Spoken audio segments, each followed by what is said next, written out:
Jo, was geht ab, liebe Leute? Willkommen zurück zu einem neuen Part von Soldaten Snake. So, weiter geht's.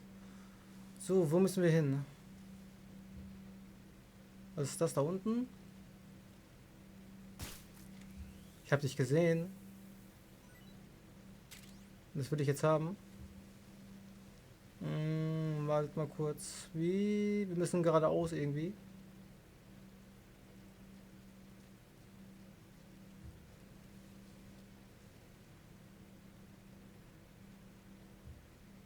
Wo ist sie?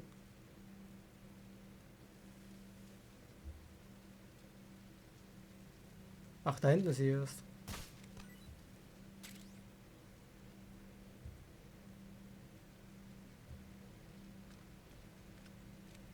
Ich glaube schon zu weit im Voraus.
I see him.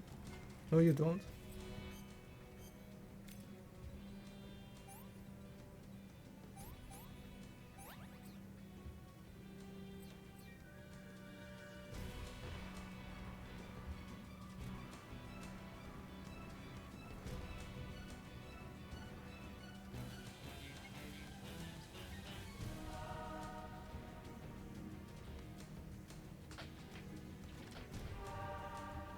Ey, was wäre eine Schlange gewesen? What the...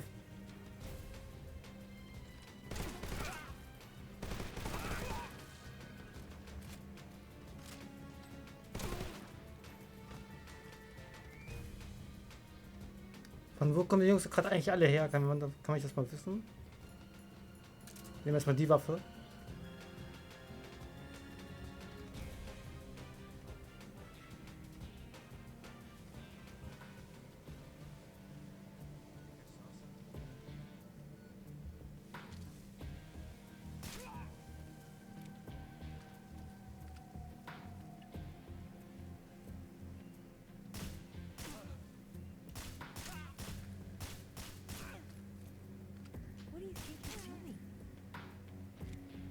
Die wegholt, was glaubst du, was ich hier mache?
Kann mir jemand aber erklären, wie er am Leben bleibt? Das gibt's so. Ich verstehe das nicht. How the fuck is happening? Wo willst du hin?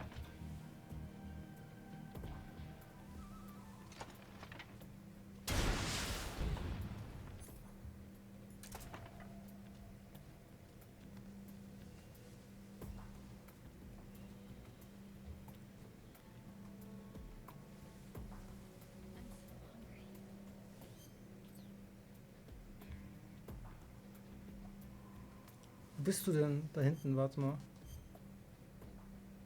Ich kann ja aktuell aber nichts großartig geben, also sie ist...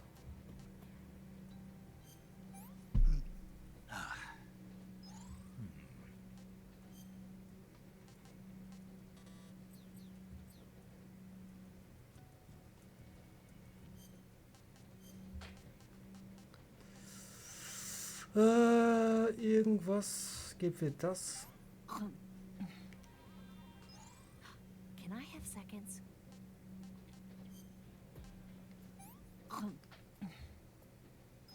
This tastes like crap. Sorry. There's nothing I can do, girl.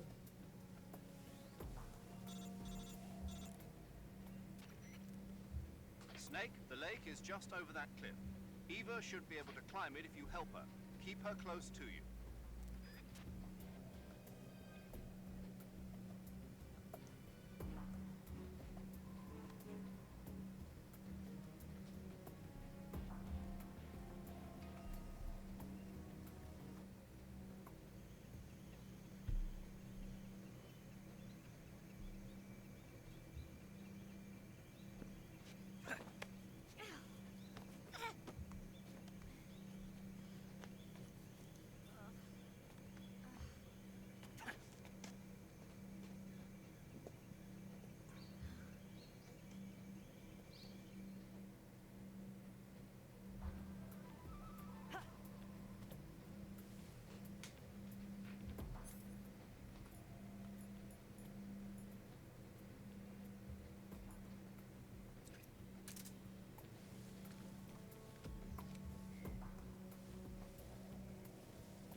Soll ich irgendwas fallen lassen? Ja, aber nichts Wertvolles.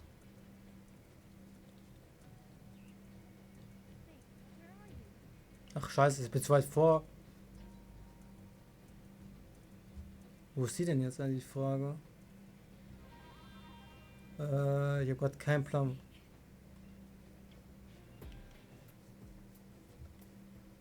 Ich hatte wirklich keinen Plan, wo sie ist.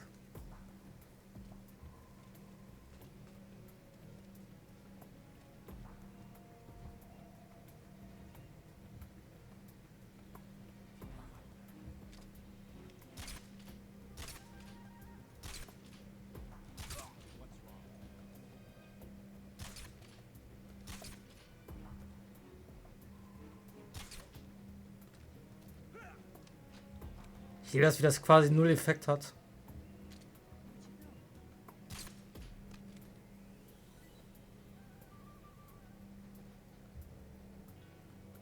Wo ist sie denn jetzt?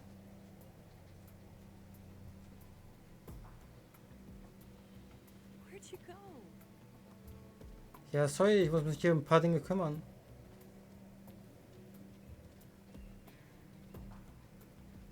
Ist nicht immer ganz einfach.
Schafft sie das?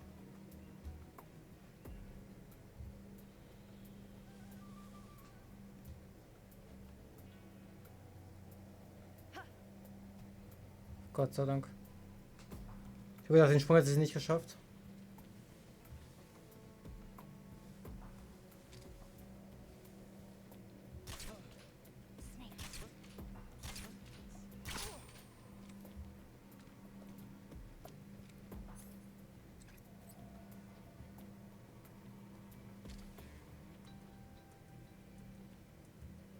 Hä? Der war doch gerade eben da, oder nicht?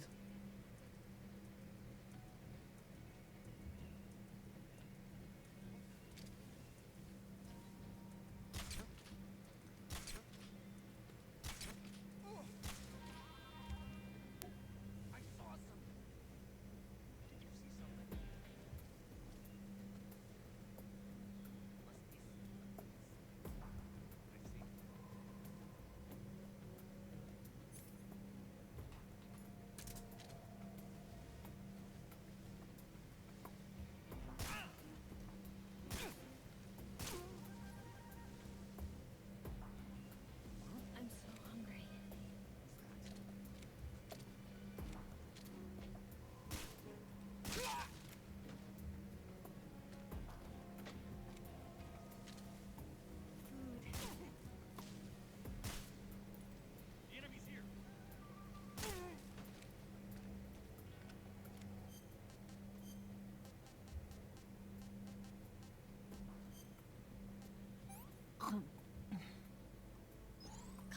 Yuck. Sorry. What did Besser. you give me?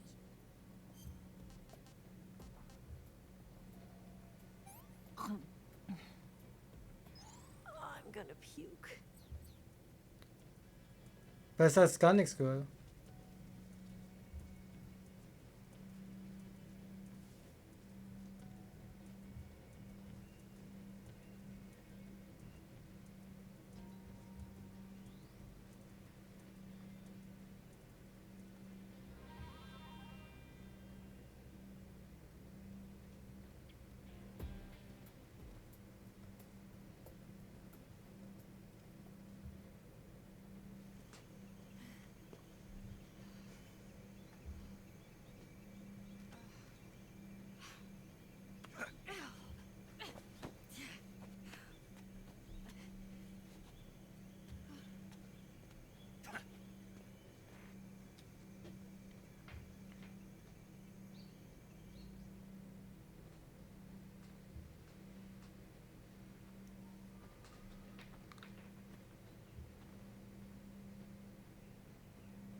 Come on, Snake.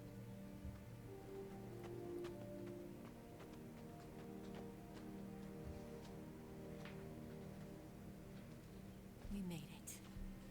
We made it. Over there.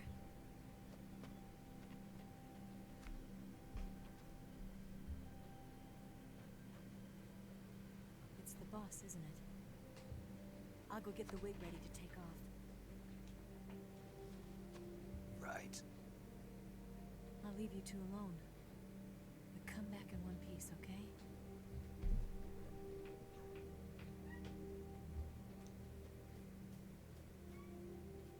Promise me!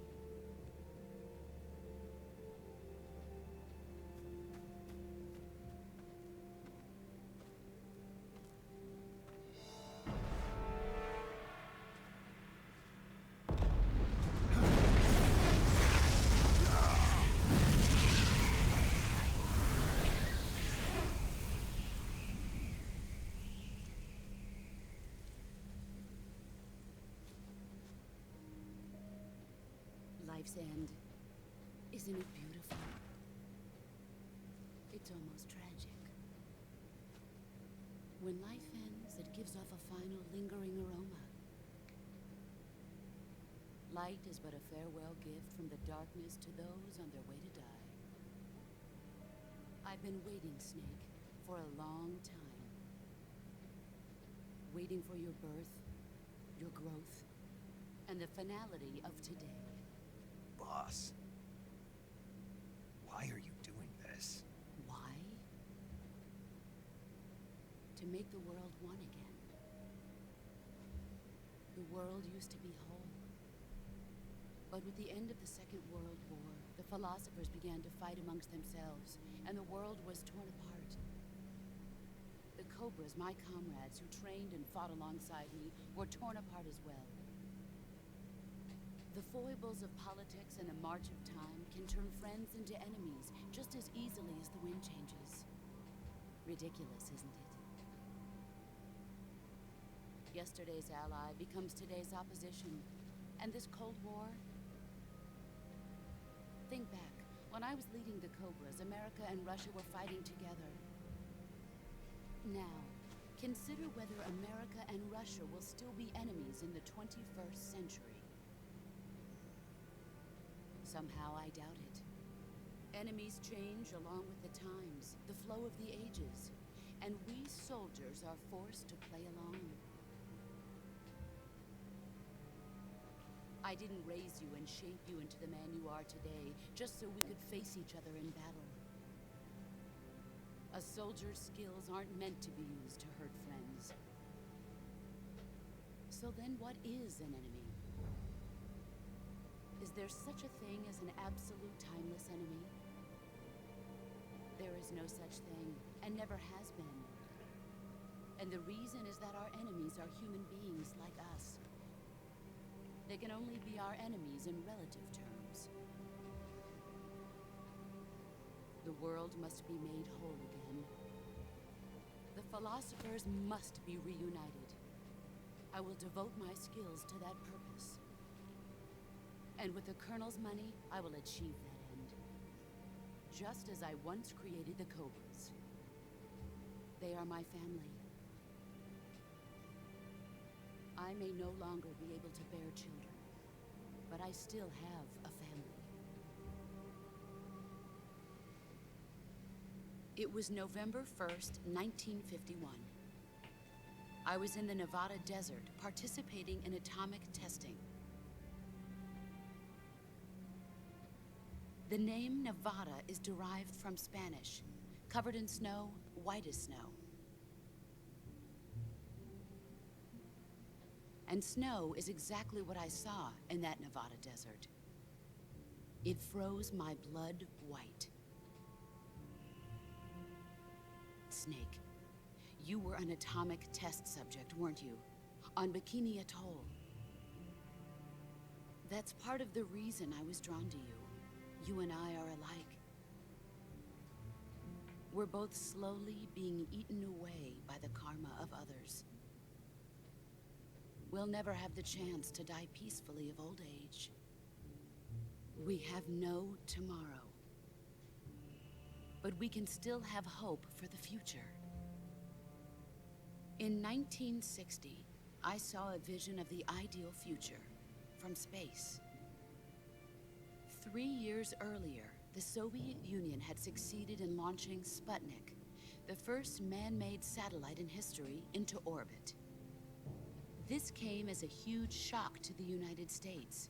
In response, America threw everything it had into its own manned spaceflight project, the Mercury program. Even as the Soviets seemed poised to send their first man into space, America was still experimenting with chimpanzees and rockets. The government wanted human data. So they secretly decided to send a human being into space.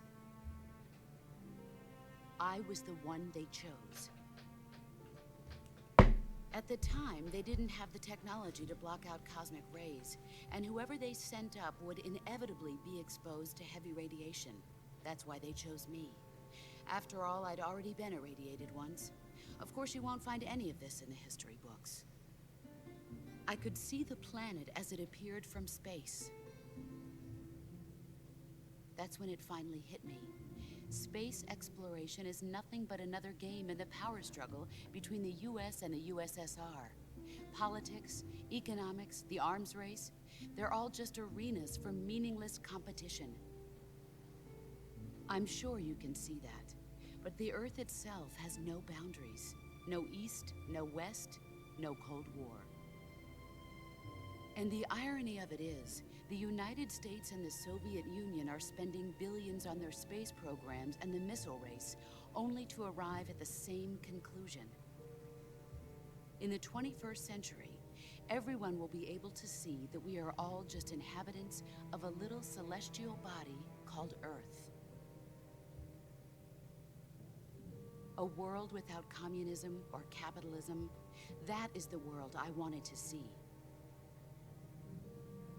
But reality continued to betray me. In 1961, I was sent to Cuba, to Bahia de Cochinos. It was part of a CIA-sponsored invasion under the guise of taking Cuban exiles back to their country. But the US government betrayed them.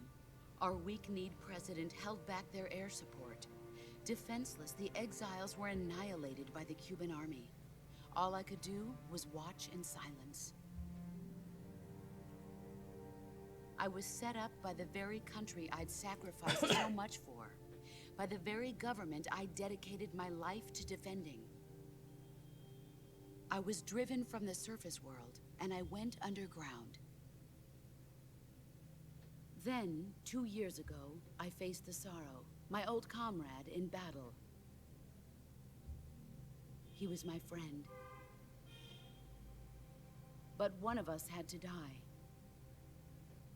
I was left with no choice. The sorrow gave his life for me. There is no enmity between us. One must live, and one must die.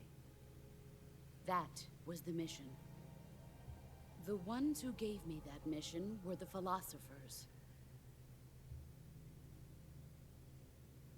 Early in the 20th century, the true holders of power in the United States, the Republic of China, and the newly formed Soviet Union gathered together in a secret meeting that would later be known as the Wise Men's Committee. The secret pact they formed there marked the beginning of the philosophers. But the last of the original members died in the 1930s. After that, the organization began to run out of control, and the Wise Men's Committee degenerated into a mere shell of its former self. The philosophers of today have no sense of good or evil.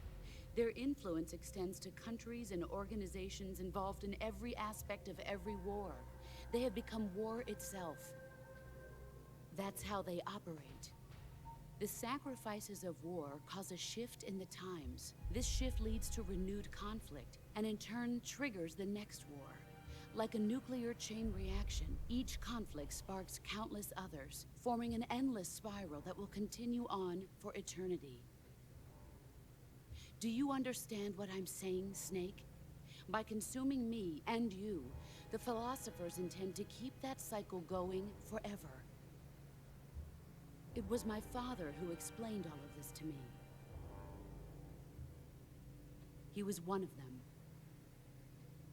You see, I am the last remaining child of the philosophers.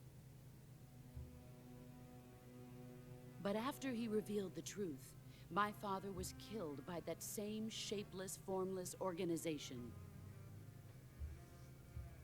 And my father isn't the only thing the philosophers have taken from me. In June of 1944, the Cobras and I took part in the landing at Normandy. We'd been given a top-secret mission to locate and destroy enemy V-2 rocket installations. I was pregnant at the time. The sorrow was the father. I gave birth on the field of battle. A beautiful baby boy. But my child was snatched away from me by the philosophers.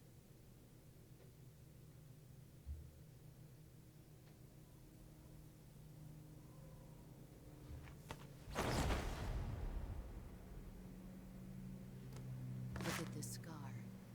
This is proof that I was once a mother. I gave up my body and my child for my country.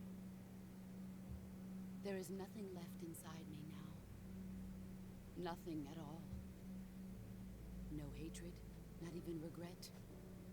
And yet sometimes at night, I can still feel the pain creeping up inside me, slithering through my body like a snake.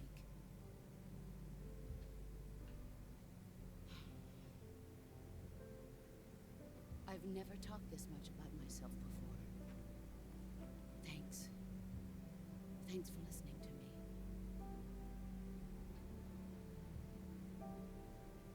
I feel content. Snake, commence the operation. I raised you. I loved you. I've given you weapons, taught you techniques, endowed you with knowledge. There is nothing more for me to give you. All that's left for you to take is my life, by your own hand. One must die, and one must live. No victory, no defeat. The survivor will carry on the fight. It is our destiny. The one who survives will inherit the title of boss. And the one who inherits the title of boss will face an existence of endless battle. I'll give you 10 minutes.